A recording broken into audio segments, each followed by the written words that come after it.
আপনারা এটাও দেখেছেন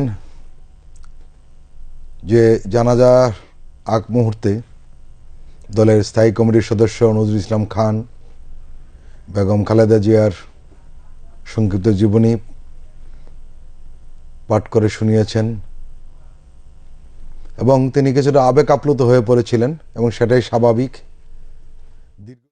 এই মুহূর্তে আমরা যে বিষয়টি দেখলাম, বিএনপি চেয়ারপারসন বেগম খালেদা জিয়ার জানাজার নামাজ অনুষ্ঠিত হলো। তার জানাজার নামাজ পড়ালেন জাতীয় মসজিদ বায়তুল মোকাররমের খতিব মুফতি মোহাম্মদ আব্দুল মালেক। এবং আমরা এই মুহূর্তে যেটি দেখতে পাচ্ছি যে ইসলামিক বক্তা মিজানুর রহমান আজহারি তিনিও আসলে খাটিয়া তুলে নিচ্ছেন বেগম খালেদা জিয়ার,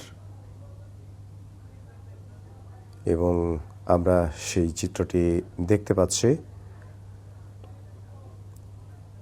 তিনবারের প্রধানমন্ত্রী, বাংলাদেশের প্রথম নারী প্রধানমন্ত্রী, তার মরদেহ এই মুহূর্তে নিয়ে যাওয়া হবে শেরেবাংলা নগরে শহীদ রাষ্ট্রপতি জিয়াউর রহমানের মাজারে। সেই শহীদ রাষ্ট্রপতি জিয়াউর রহমানের আপনারা এটাও দেখেছেন যে জানাজার আগ মুহূর্তে দলের স্থায়ী কমিটির সদস্য নজরুল ইসলাম খান বেগম খালেদা জিয়ার সংক্ষিপ্ত জীবনী পাঠ করে শুনিয়েছেন এবং তিনি কিছুটা আবেগ আপ্লুত হয়ে পড়েছিলেন এবং সেটাই স্বাভাবিক।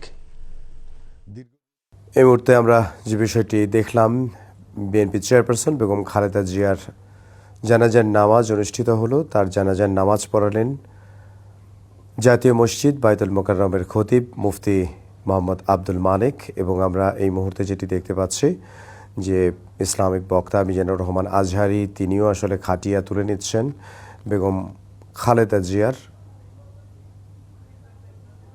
এবং আমরা সেই চিত্রটি দেখতে পাচ্ছি।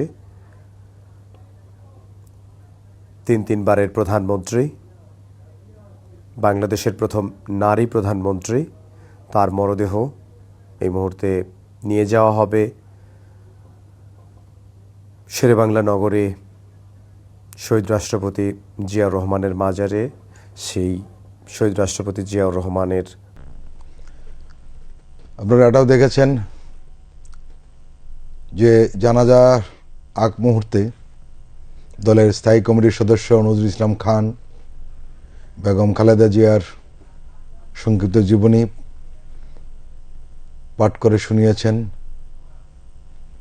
এবং তিনি কিছুটা আবেগ আপ্লুত হয়ে পড়েছিলেন এবং সেটাই স্বাভাবিক। এই মুহূর্তে আমরা যে বিষয়টি দেখলাম, বিএনপি চেয়ারপারসন বেগম খালেদা জিয়ার জানাজার নামাজ অনুষ্ঠিত হলো। তার জানাজার নামাজ পড়ালেন জাতীয় মসজিদ বায়তুল মোকাররমের খতিব মুফতি মোহাম্মদ আব্দুল মালেক। এবং আমরা এই মুহূর্তে যেটি দেখতে পাচ্ছি যে ইসলামিক বক্তা মিজানুর রহমান আজহারি তিনিও আসলে খাটিয়া তুলে নিচ্ছেন বেগম খালেদা জিয়ার, এবং আমরা সেই চিত্রটি দেখতে পাচ্ছি। তিনবারের প্রধানমন্ত্রী, বাংলাদেশের প্রথম নারী প্রধানমন্ত্রী, তার মরদেহ এই মুহূর্তে নিয়ে যাওয়া হবে শেরেবাংলা নগরে শহীদ রাষ্ট্রপতি জিয়াউর রহমানের মাজারে। সেই শহীদ রাষ্ট্রপতি জিয়াউর রহমানের